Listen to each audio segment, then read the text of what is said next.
சொல்லுங்க மேம். ஆடி அமாவாசை அன்னைக்கு பெண்கள் என்ன செய்யலாம், என்ன செய்யக்கூடாது மேம்? சொல்லுங்க. நிறைய பெண்களுக்கு தர்ப்பணம் கொடுக்கணும்னு ஆசையா இருக்கும். எனக்கும் இருக்கு மேம். தாத்தா பாட்டிக்கு செய்யணும், அப்பா அம்மாக்கு. என்னால முடியல. ஆத்ம தீபம் ஏத்தலாம்.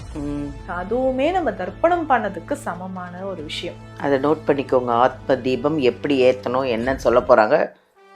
நல்லா கவனமா பாருங்க. அதுவுமே ரொம்ப முக்கியமானது.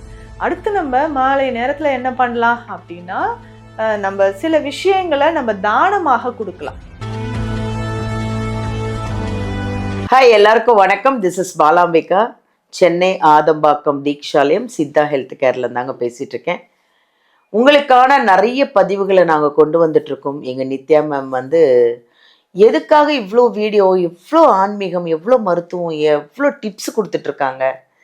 நிறைய பேர் வந்து அந்த டிப்ஸ் எல்லாம் ஃபாலோ பண்ணி, மேம் நீங்கள் சொல்கிறீங்க இதெல்லாம் நான் ஃபாலோ பண்ண நல்லா இருக்கேன் அப்படின்னு நீங்கள் சொன்னாலும், எனக்கு தெரிஞ்ச அந்த டிப்ஸை ஃபாலோ பண்ணாலும் கூட ஒருத்தர் உடம்பு ஒரு மாதிரி இருக்குங்க.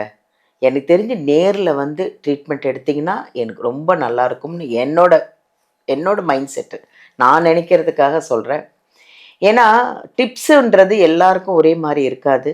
அதனால் நாங்கள் கொடுக்குற டிப்ஸு, ஆன்மீகம் எதாக இருந்தாலுமே நீங்கள் நேரில் வந்து மேம்கிட்ட எந்த டவுட்டுனாலும் கேட்டு உங்களுடைய அந்த நாடி பிடிச்சி பார்த்து உங்களுக்கு என்ன பிரச்சனைன்றதை கண்டுபிடிச்சி உங்கள் உடம்புக்கு எது சூட் ஆகும், உங்கள் உடம்புக்கு என்ன பிரச்சனை அப்படிங்கிறத கண்டுபிடிச்சி ட்ரீட்மெண்ட் எடுத்துக்கிட்டிங்கன்னா நல்லாயிருக்கும் அப்படிங்கிறது என்னோட பதிவு. அது நானாக சொல்கிறேன்.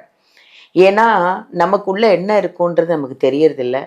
டிப்ஸை ஃபாலோ பண்ணுங்கள், அது தப்பே கிடையாது. இருந்தாலும் நீங்கள் நேரில் வந்து பார்த்துக்கிட்டிங்கன்னா நல்லா இருக்கும் அப்படின்றது என்னோட ஆசை. ஏன்னா இங்கே வந்து சித்தர்கள் என்ன மருந்து சொன்னாங்க, ஒரு வியாதிக்குங்க சித்தர்கள் அவ்வளோ மருந்து கண்டுபிடிச்சிருக்காங்களாம். நமக்கெல்லாம் ஒன்றுமே தெரியறதில்ல. எங்கள் மேம் என்னென்னா அந்த சித்தர்கள் என்ன சொன்னாங்கங்கிறதெல்லாம் படித்து அதுக்கான மூலிகைகளை எடுத்து அதுக்காக அதை பதப்படுத்தி மருந்தாக்கி உங்களுக்கு ஒன்று ஒன்றா கொடுத்து உங்களை குணமாக்கிட்டு இருக்காங்க. அதுதாங்க இங்கே முக்கியமான விஷயம். இன்றைக்கி வந்து ஒரு முக்கியமான பதிவு, பெண்களுக்கான பதிவு, எனக்கான பதிவு. ஆடி அமாவாசையில் பெண்கள் என்ன செய்யக்கூடாது, என்னெல்லாம் செய்யலாம். ஏன்னா எனக்கு அந்த டவுட் இருக்குது. நான் தான் கேட்டேன் மேம் கிட்ட, ஃபோனில் கேட்டேன், மேம் இதை செய்யலாமா ஆடி அமாவாசைக்கு, அதை பண்ணலாமா இதை பண்ணலாமான்னு. இல்லை நீங்கள் நேரில் வாங்கன்ட்டாங்க. ஸோ நான் நேர்லேயே உங்கள் மூலிமா நானும் கேட்டு மேம்கிட்ட தெரிஞ்சுக்க போகிறேன். வாங்க ஆடி மாதம் என்ன பண்ணலான்னு, பெண்களுக்கான பதிவு. அதனால் நான் முக்கியமான ஒரு விஷயம் சொல்கிறேன். இந்த பதிவை, இந்த வீடியோவை சேவ் பண்ணி வச்சுக்கோங்க. ஏன்னா ஆடி அமாவாசை அன்னைக்கு இதே ஆடி அடுத்த ஆடியும் வரும். இந்த ஆடி அமாவாசைக்கு என்னெல்லாம் செய்யலாம் செய்யக்கூடாதுங்கிறது முக்கியமாக இருக்குது. இந்த பதிவை பத்திரமா சேவ் பண்ணி வச்சுக்கோங்க. ஓகேவா? வணக்கம் மேம். வணக்கம் மேம், எப்படி இருக்கீங்க? நல்லா இருக்கேன் மேம். நான் தான் ஃபோனில் கேட்டேன், ஆடி அமாவாசைக்கு தர்ப்பணம் கொடுக்கலாமா, அப்படி பண்ணலாமா, இப்படி பண்ணலாமா. நான் இல்லை வாங்க நானே சொல்கிறேன் அப்படின்னீங்க. சொல்லுங்க மேம். ஆடி அமாவாசை அன்னைக்கு பெண்கள் என்ன செய்யலாம், என்ன செய்யக்கூடாது மேம்? சொல்லுங்க. நிறைய பெண்களுக்கு தர்ப்பணம் கொடுக்கணும்னு ஆசையா இருக்கும். எனக்கும் இருக்கு மேம். தாத்தா பாட்டிக்கு செய்யணும், அப்பா அம்மாக்கு. என்னால முடியல, என் அப்பாவுக்கு நான் செய்யக்கூடாது, என் அம்மாவுக்கு நான் ஏன் செய்யக்கூடாது. திருமணமாகி போயிருப்பாங்க, மனசுல இது ஒரு கவலையாவே இருக்கு மேம். ஆமா, என் அத்தை மாமாவை எனக்கு ரொம்ப பிடிக்கும், எனக்கு வந்து இதெல்லாம் நான் பண்ணணும் அப்படின்னு ஒன்று இருக்கும். என்னன்னா நம்ம செய்ய முடியல, தர்ப்பணம் செய்ய முடியலனாலும் நம்ம உணவு சமைக்கிறோம் இல்லைங்களா. அமாவாசை அன்னைக்கு பெண்கள் தானே நம்ம சமைக்கிறோம். ஆண்கள் தர்ப்பணம் மட்டும் தான் கொடுக்குறாங்க. அதற்கான உணவு, படையலுக்கான உணவு எல்லாமே பெண்கள் தான் செய்யறோம். அப்போ நம்ம சமைக்கும் பொழுதே நம்ம முன்னோர்களை நினைச்சிட்டு அவங்களுக்காக ஆசையா செய்யும் போதே அவங்களோட முழு ஆசீர்வாதம் நமக்கு கிடைச்ச மாதிரி தான். அதை அவங்கள நினைச்சுதான் நம்ம செய்யறோம். படையல் போடும்போதும் அவங்களோட முழு ஆசீர்வாதங்களும் நமக்கு கிடைச்சிரும். அந்த அமாவாசை அன்னைக்கு அந்த மதிய நேரத்துல நல்ல தலைவாழை இலை போட்டு சூடா சாதம் வைத்து, நம்ம ஏற்கனவே ஒரு பதிவு போட்டிருக்கோம் அமாவாசை அன்னைக்கு அந்த படையல் எப்படி நம்ம ரெடி பண்றதுன்ட்டு. ஸோ அதுல நம்ம வைக்க வேண்டிய வாழைக்காய், பாகற்காய், துவையல் எல்லாம், பிரண்டை துவையல் எல்லாமே வச்சு அவர்களுக்கு பிடித்த உணவும் நம்ம வைக்க போறோம். ஸோ அவங்கள நினைச்சு சமைச்ச உணவு, அதுலயே நமக்கு முழு ஆசீர்வாதமும் நமக்கு கிடைச்சிடுது. இன்னொரு முக்கியமான விஷயம், ஆத்ம தீபம் ஏத்தலாம். அதுவுமே நம்ம தர்ப்பணம் பண்ணதுக்கு சமமான ஒரு விஷயம். அதை நோட் பண்ணிக்கோங்க. ஆத்ம தீபம் எப்படி ஏற்றணும், என்னன்னு சொல்ல போறாங்க. நல்லா கவனமா பாருங்க. ஸோ ஆத்ம தீபம் முன்னோர்களை நினைத்து நம்ம ஏற்றணும். நல்ல ஒரு பெரிய அகல் விளக்கு புதுசா வாங்கிக்கோங்க.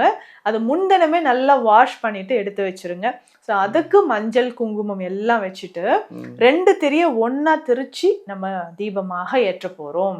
ஸோ அது நெய்யோ இல்ல நல்லெண்ணெய்யோ நம்ம விட்டுக்கலாம். ஸோ திரி போட்டு அந்த தீபத்தை நம்ம அவர்களை நினைத்து நம்ம ஏற்றணும். ஸோ படையலுக்கு முன்னாடி அந்த தீபத்தை தெற்கு திசை நோக்கி ஏற்றி வைக்கிறது தான் முக்கியம். அந்த டைரக்ஷன் அப்படின்னு தெற்க பார்த்த மாதிரி வைக்கணும். பக்கத்துல வந்து ஒரு செம்போ இல்ல பித்தளை சொம்புல நல்ல தண்ணீர், தூய்மையான தண்ணீர் வைக்கணும். அது ரொம்ப முக்கியம்.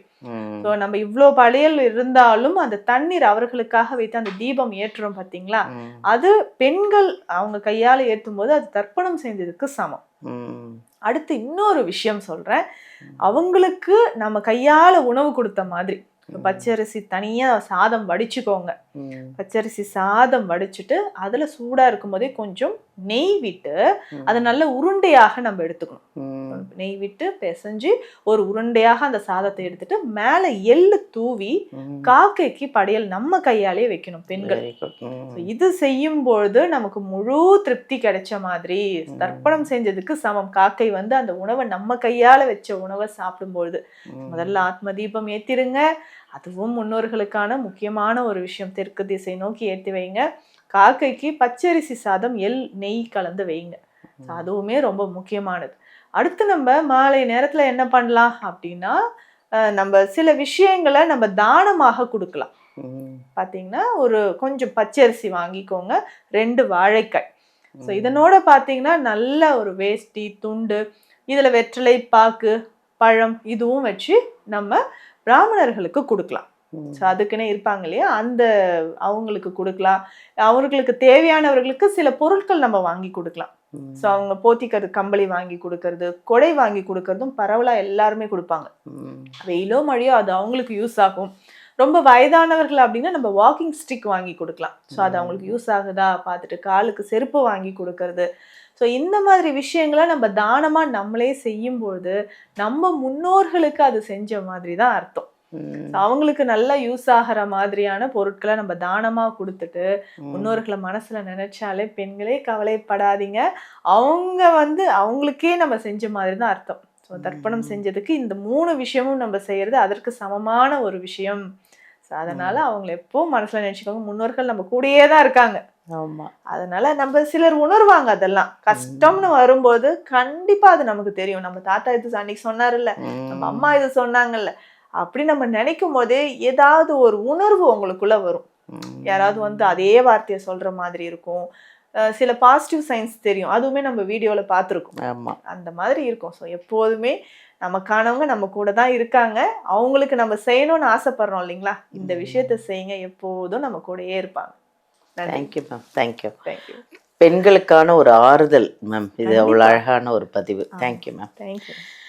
அதாவது இந்த ஆடி அமாவாசை எவ்வளோ பெண்களுக்கு ஏக்கம் இருக்கும். நம்ம வந்து தர்ப்பணம் பண்ணணும், எங்கள் அம்மாவுக்கு பண்ணணும், அப்பாவுக்கு பண்ணணும், மாமியாருக்கு மாமனாருக்கு பண்ணணும் அப்படிங்கிற ஏக்கம் எல்லாருக்குமே இருக்கும். இதே தர்ப்பணம் பண்ண மாதிரி தான். ஃபுல் வீடியோ பாருங்கள். இதை நீங்கள் ஃபாலோ பண்ணாலே நீங்களே தர்ப்பணம் பண்ண ஸ்தானம் தான் இது.